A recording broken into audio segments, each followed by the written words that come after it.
nous débutons ces moments avec le frère Teddy qui va dire quelques mots en guise de recommandation pour ces moments entre les mains de notre Seigneur. Éternel Dieu de gloire et de puissance, Papa Seigneur, aujourd'hui Seigneur, nous venons dans ta sainte présence et nous demandons la manifestation de ton Saint-Esprit. Papa Seigneur, nous ne voulons pas agir selon la chair, mais agir selon l'Esprit de Dieu. Seigneur, nous voulons que tout ce qui va se faire, Seigneur, soit poussé par ton Saint-Esprit. Papa Seigneur, nous désirons maintenant te chercher en esprit et en vérité. Seigneur, nous désirons maintenant être en communion avec toi. Seigneur, nous voulons maintenant ouvrir nos bouches et sortir des paroles, Seigneur, qui te reviennent de droit, Seigneur. Seigneur, nous venons encore te rendre l'honneur, la gloire et la puissance. Seigneur, nous venons en ce lieu, Seigneur, c'est pour te chercher, c'est pour te voir, Seigneur. Seigneur, nous voulons que toi seul maintenant vienne encore disposer nos pensées. Que toi seul vienne encore disposer tout ce qui va se faire, Seigneur. Et Seigneur, Dieu de gloire et de puissance, que ton Esprit Saint se mouvoie pleinement en ces lieux. Seigneur, que toi seul tu nous donnes maintenant la force de pouvoir parler. Seigneur, la Bible dit que tu ne nous as pas donné un esprit de timidité, mais un esprit de puissance, d'amour et de bon sens. Seigneur, nous sommes là, Seigneur, pas pour un homme, pour une femme. Mais Seigneur, nous sommes là pour nous centrer sur toi. Papa, nous venons maintenant te demander, Seigneur, de nous remplir à travers ces moments. Seigneur, nous venons te demander de venir encore, Seigneur, inonder encore nos vies et la vie de tout et chacun. Seigneur, viens comprendre encore les règnes. Viens comprendre la place que tu mérites dans ces lieux. Dans le nom suprême de Jésus que je prie, je dis Amen. Amen. Amen. On peut applaudir pour la prière donnée.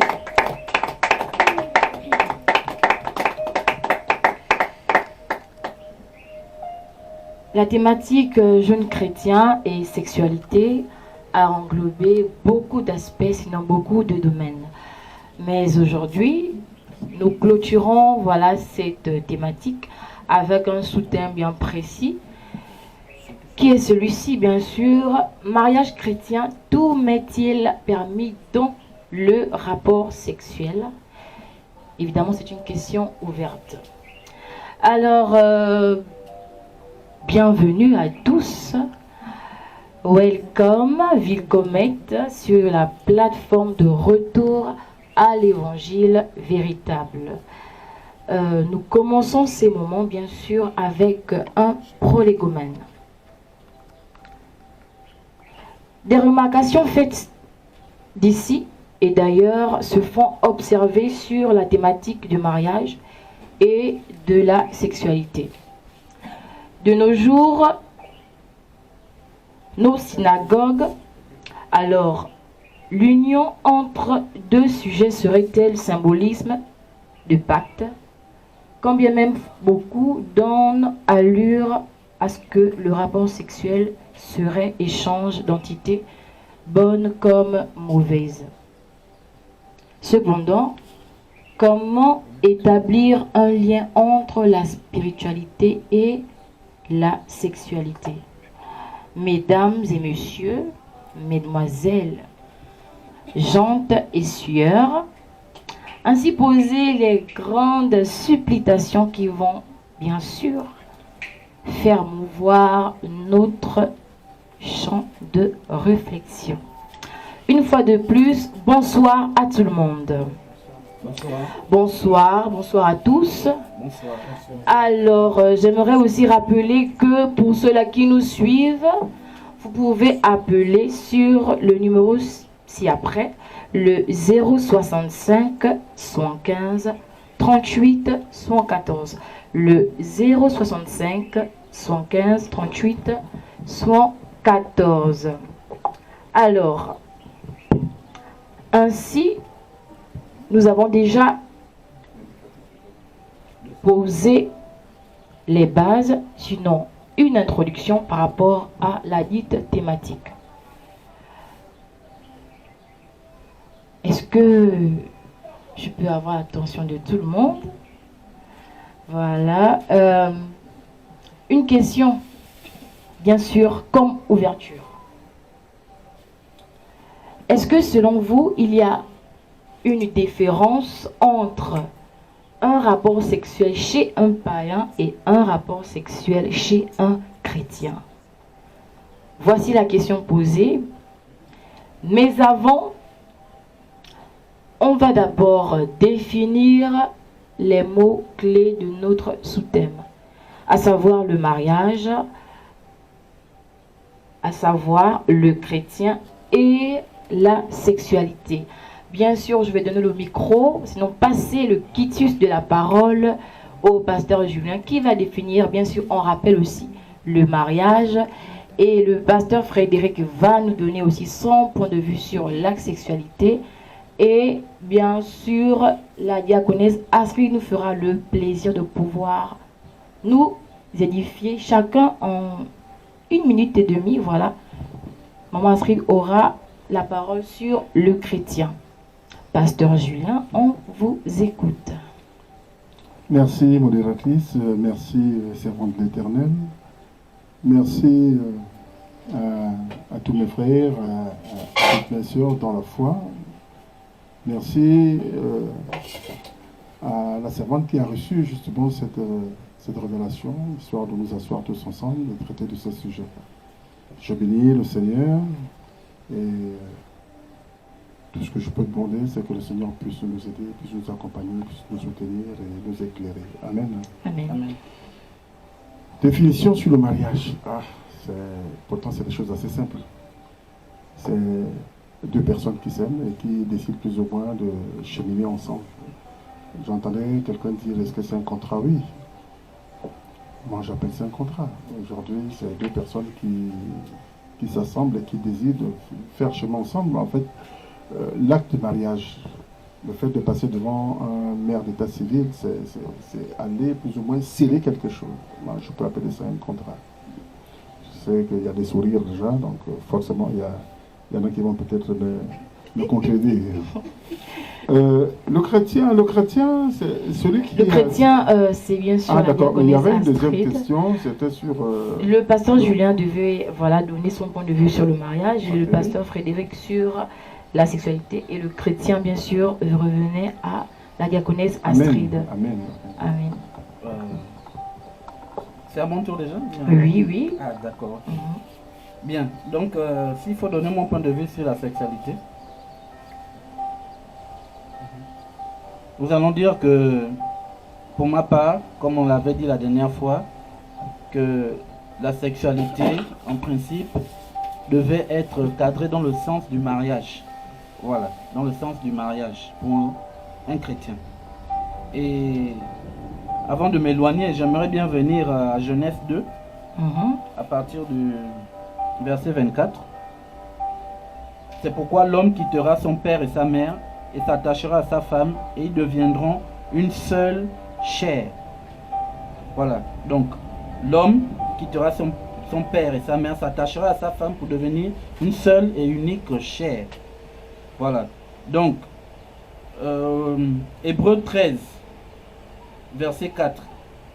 Ça c'est dans le cas du mariage, mais là on parle de sexualité. Mais la question fondamentale qu'il faudra se poser, ici dans la sexualité, dans le cas du mariage, on va dire que le droit au sexe dans le mariage est-il une obligation? C'est aussi une autre question que nous pouvons nous poser ainsi. Et ce droit au sexe dans le mariage est-il une obligation? Est-ce que pour le fait qu'un homme et une femme soient mariés, donne effectivement le droit au sexe? Voilà. Ça c'est encore une autre question que nous pouvons nous poser pour élargir notre champ de réflexion. D'accord, donc pour le moment je vais m'arrêter là. Ok, la diaconesse Astrid. Concernant le chrétien,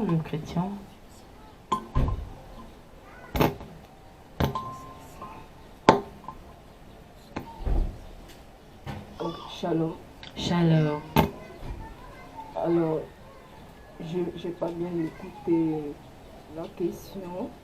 C'était de définir tout simplement le mot chrétien. Juste la définition.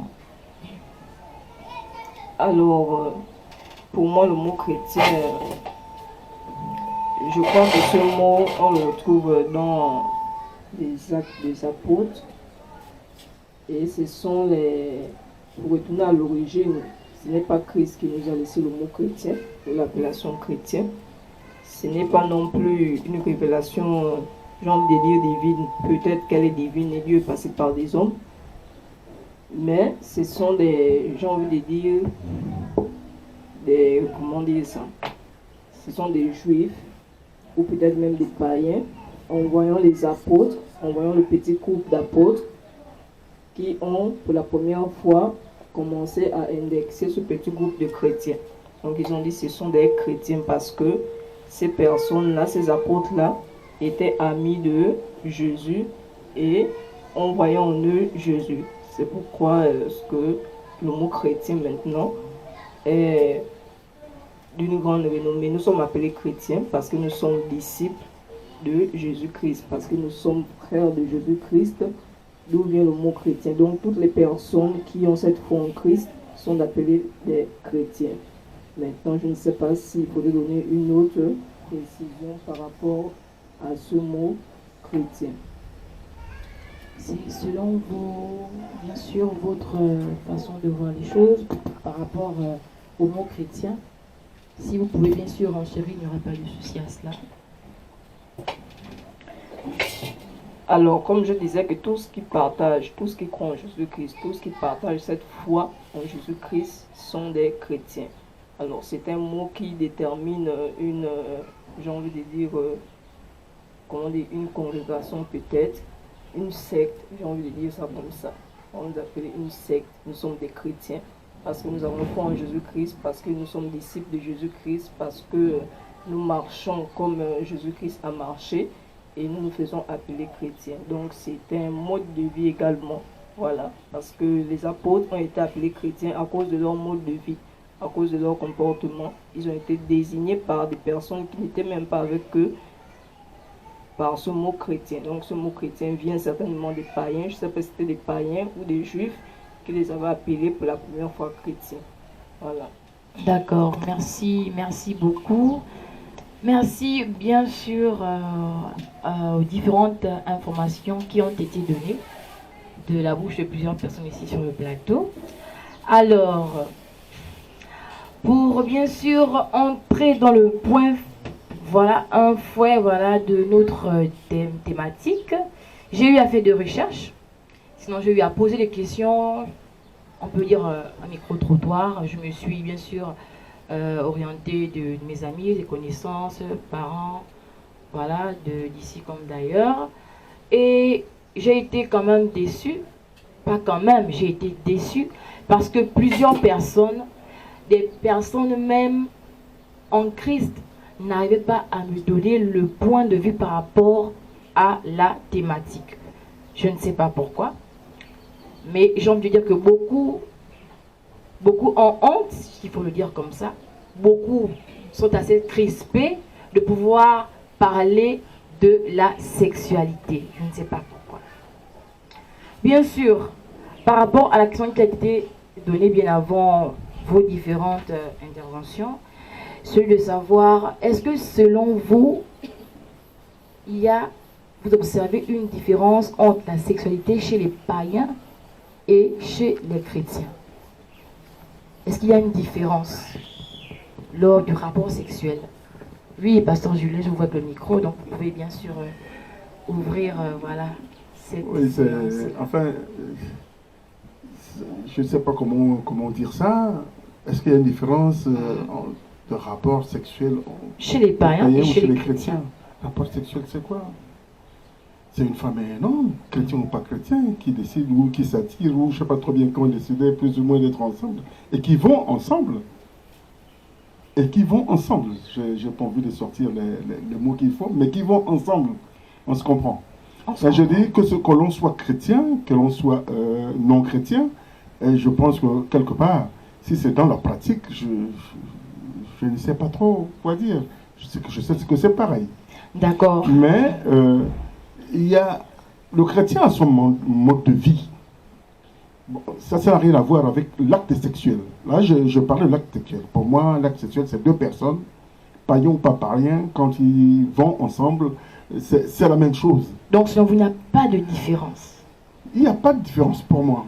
Parce qu'aujourd'hui, il y a une bonne question en fait que je veux même poser par rapport à cela. Pourquoi est-ce qu'un homme et une femme font ensemble? Pourquoi est-ce qu'un homme et une femme font l'amour? Non, c'est compliqué. Il y a beaucoup qui vont se lever et vous dire non, l'acte sexuel, bon, ça n'a rien à voir avec le fait de vivre ensemble, parce que j'ai écouté le pasteur Frédéric tout à l'heure qui posait une question. Est-ce que c'est parce qu'on est marié, qu'on est chrétien, qu'on est obligé plus ou moins de poser cet acte? Donc de faire l'amour. Moi, je dis oui, parce que c'est cet acte-là qui consomme, qui valide le mariage. Non, on se met ensemble. C'est vrai, c'est pas parce qu'il y a le sexe. Non. Une femme et un homme se mettent ensemble, c'est parce qu'ils savent s'accorder. Pas seulement sur le sexe. C'est vrai que le sexe est important là-dedans, mais c'est pas seulement sur le sexe. Quand ils se mettent ensemble, quand on se mélange, quand c'est sexuel, c'est pour le plaisir. D'accord, merci beaucoup. Le pasteur Frédéric, bien sûr, peut rebondir sur la question. Est-ce qu'il y a une différence? Déjà, il faut souligner que vous avez dit, existe-t-il une différence entre un rapport sexuel chez un païen et chez un chrétien? Et chez le chrétien? Pour ma part, je vais dire que rapport sexuel, c'est rapport sexuel. Hein? D'accord. Mais deuxièmement, ce qui fait la différence, c'est que le chrétien, en principe, doit comprendre qu'il doit le faire dans le cadre du mariage. Donc là, ça devient légal aux yeux de Dieu. La thématique, voilà, c'est mariage chrétien. Voilà, donc, mariage chrétien. Du mariage. Donc pour un chrétien, effectivement, oui, il doit savoir qu'il ne peut pas poser l'acte sexuel avant le mariage. Paul en a parlé. On a vu ça la semaine dernière. Paul disait, il a parlé dans, si on peut voir, 1 Corinthiens 5, verset 1.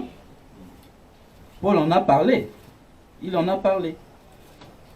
Donc pour le chrétien, il doit savoir que le rapport sexuel avant le mariage n'est pas autorisé. Oui, cela nous l'avons bien vu, voilà, depuis la semaine passée. Donc je vais encore souligner ça parce qu'il faudrait qu'on comprenne bien. 1 Corinthiens 5, verset 1. Où Paul s'indignait à l'église de Corinthe, où il disait: on entend dire généralement qu'il y a parmi vous de l'impudicité, et une impudicité telle qu'elle ne se rencontre pas même chez les païens. C'est au point que l'un de vous a la femme de son père. Donc, si Paul revient à dire ça, ça veut dire tout simplement que celui qui a la femme de son père n'était pas comparé à un païen, mais c'était un chrétien, effectivement, qui posait cet acte-là. Il avait la femme de son père. L'impudicité. Paul parle ici de l'impudicité sexuelle. Il faudrait qu'on le comprenne. On peut encore voir d'autres versets. 1 Corinthiens 7, verset 5. Non. Ça, c'est donc vraiment dans le cadre du mariage. Excusez-moi, c'est vraiment dans le cadre du mariage. 1 Corinthiens 7, verset 2. Paul dit: toutefois, pour éviter l'impudicité. Vous voyez, à chaque fois, ce mot impudicité revient. C'est vrai qu'on l'a vu la semaine dernière, mais c'est pour relever que, avant le mariage, Paul qualifie cet acte-là d'impudique. Toutefois, pour éviter l'impudicité, que chacun ait sa femme et que chaque femme ait son mari. Voilà. Donc, ici, il parle de l'immoralité. Paul parle de l'immoralité sexuelle.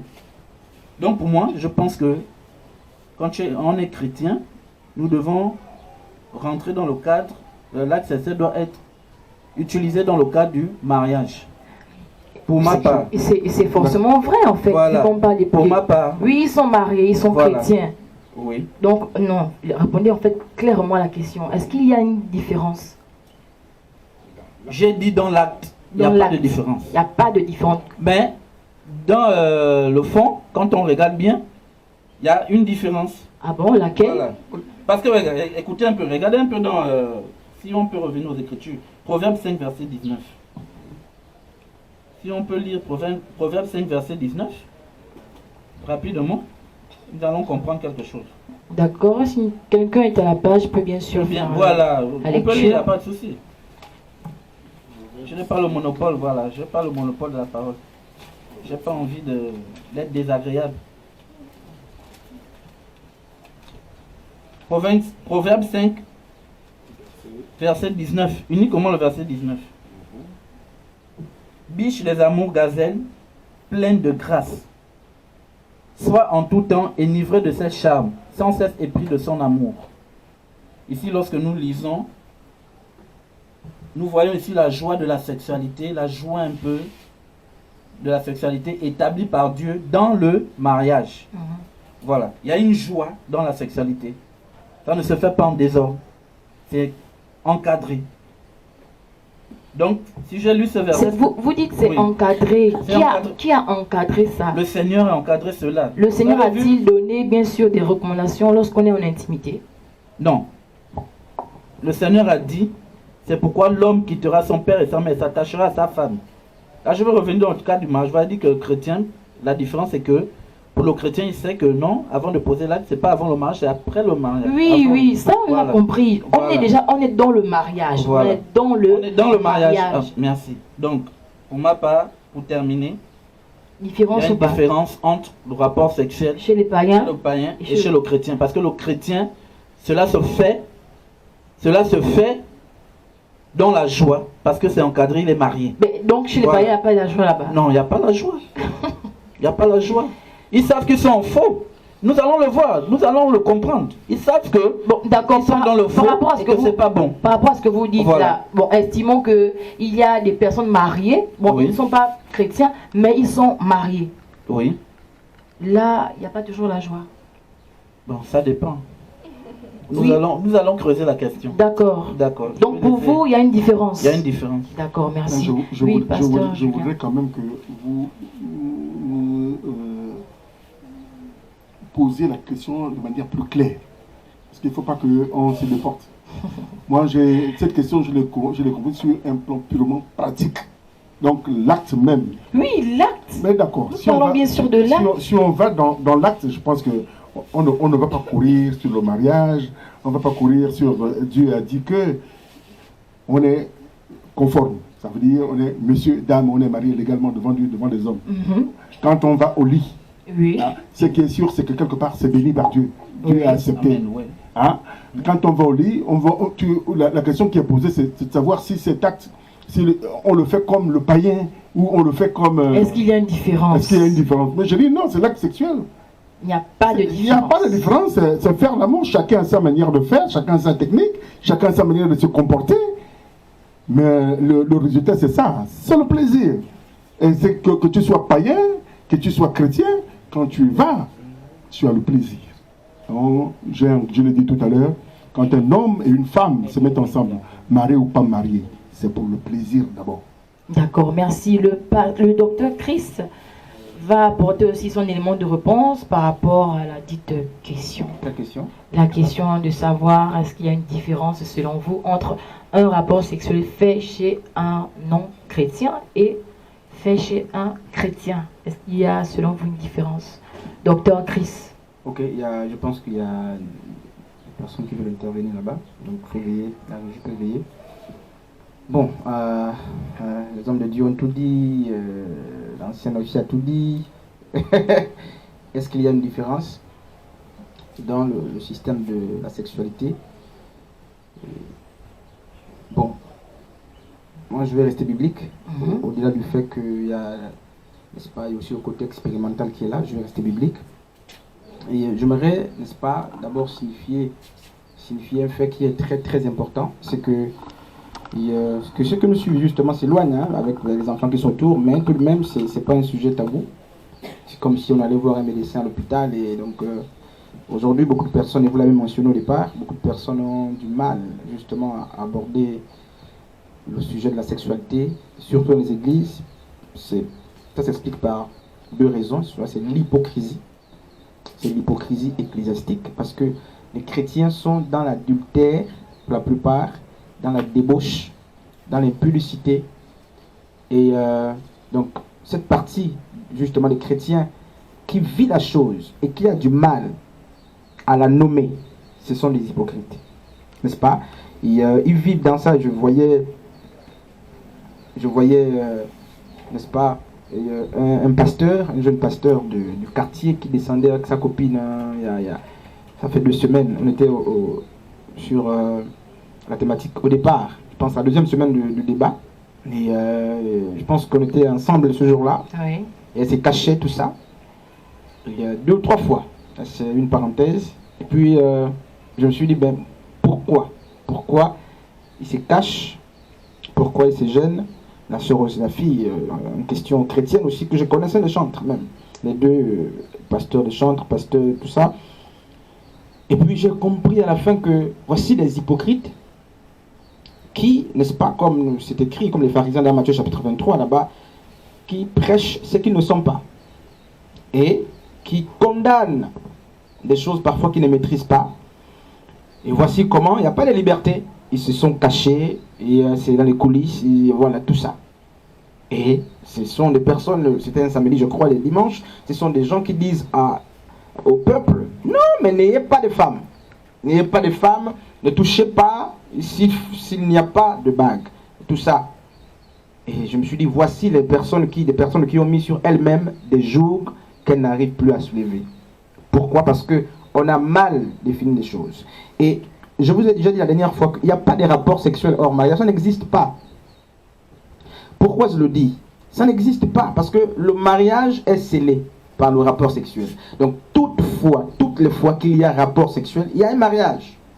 Il y a un mariage, maintenant le problème est de savoir si ce mariage est honoré ou n'est pas honoré. Est-ce qu'il est légal devant les parents et devant Dieu ou il ne l'est pas? Parce qu'il y a mariage lorsque les gens se mettent ensemble. Donc, pour ne pas vexer, ça veut dire que tous ceux qui ont connu une expérience sexuelle sont mariés d'office. Sauf s'il y a eu des divorces, n'est-ce pas, sur le plan spirituel, avec ses copains et ses copines. C'est des entités qu'on s'est contractées comme ça. On est mariés. Même s'il n'y a pas l'anneau, nous sommes mariés légalement. Et, modératrice, je me rappeler que lorsque Dieu crée l'homme, rappelez-vous des premières paroles que Dieu a dites à l'homme. Hein, n'est-ce pas? Si on part, n'est-ce pas, dans Genèse, vous allez voir que Dieu parle de la sexualité. Donc, le message de la sexualité fait partie des messages du lendemain de la création. Genèse chapitre 1er, à partir du verset 28. Dieu les bénit et Dieu dit, n'est-ce pas, Dieu leur dit, soyez féconds, 1, multipliez-vous, remplissez la terre. Les 3 premières expressions que Dieu adresse, les 3 grands mouvements, sur au moins 5, parlent de la sexualité. Donc, pourquoi ça fait partie du message central. Lorsque Dieu a tout créé, lorsqu'il voulait bénir l'homme, lorsqu'il s'est adressé à l'homme pour la première fois, Dieu a parlé du sexe. Dieu a parlé de la sexualité.